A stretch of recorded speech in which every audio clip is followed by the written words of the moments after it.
one local government area, improving critical sectors such as education, healthcare, infrastructure, and economic empowerment. Instead, what we now see in Kogi State is a continuation of corruption and impunity similar to the pattern established by the former governor who is on trial now, Alhaji Yaya Bello.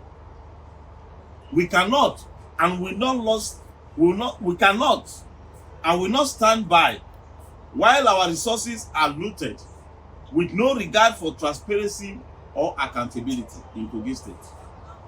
Kogi State deserves better. The people of Kogi State deserve leadership that prioritize the public service over personal enrichment. Our demands: immediate return of the diverted fund. We demand that Governor Usman Ododo immediately return the 13.4 billion naira to the state treasury so that it can be used for the purpose which it was released for. The development of Kogi State and its people is very, very crucial. 2, intervention by the Attorney General and Anti-Corruption Agency.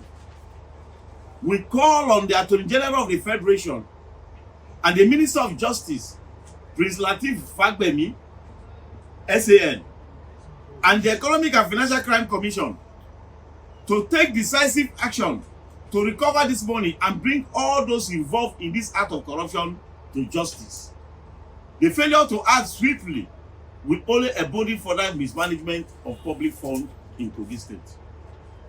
3, a thorough investigation into financial mismanagement in Kogi State. This is not an isolated incident. Kogi has a troubled history of financial misconduct under the leadership of Governor Yaya Bello. And now his successor, Usman Ododo, appeared to be following the same corrupt path. We demand a full-scale forensic audit of the state finance and the independent investigation into all government transactions involving the public fund. And at the end of the culture, of political godfather, and end the culture of political godfatherism and corruption. What do we expect when a politician like Yaya Bello financed the mismanagement and picked his own successor? It is not surprised that the Governor Ododo is replicating the same corrupt practices. The people of Kogi State must break free from the cycle of political godfatherism that continue to enrich a few and impoverish the masses.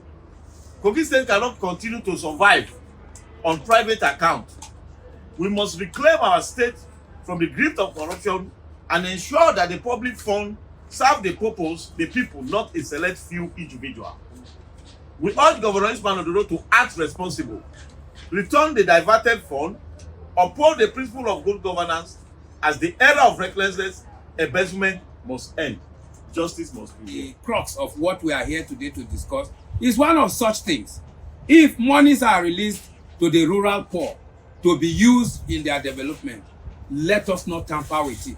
A time will come that this might lead to implosion. What do I mean by implosion? You cannot gag a child and he will not cry.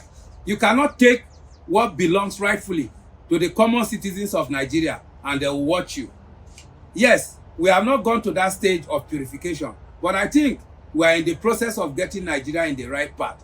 If each and every one of us in the civil society comes out to kick against corruption and all appearances of its form in our civil service and civil societies. Thank you very much. I want to add my voice to what my fellow comrades has earlier said. It is no longer a new thing that Kogi State is synonymous to corruption under the leadership of the former Governor Yaya Bello and the present Governor of Kogi State, Alhaji Usman Ododo. From the beginning, we have the whole world and the media are all aware how we have been consciously demanding for accountability and for anti-corruption agency to act swiftly in order to restore sanity in Kogi State. Apart from the 13.4 billion naira intervention fund meant for local government that we are talking about, Another 3 billion naira was released by World Bank for the development of rural area. As we speak to you, the governor himself, Governor Usman Ododo, gathered a group of people which we don't know, representing some fictitious or fictional local government, and a check was presented to them on behalf of the local, on behalf of 80 local communities. 80 local communities that does not have name. No names of local communities was mentioned. As we speak, this money has been shared. And again, I want to put it clear that, one, we will continue to raise our voice against maladministration that is going on in Kogi State. A situation whereby people are dying in abject poverty, no healthcare delivery, no social amenities, no rural roads, no educational institution or primary schools. In fact, if you go to Kogi State today, most of the primary school teachers are all, most of the primary schools in Kogi State are all closed down. Because of what? Because there are no teachers. Most of them are retired and no recruitment has taken place. All what is happening in Kogi State is corruption.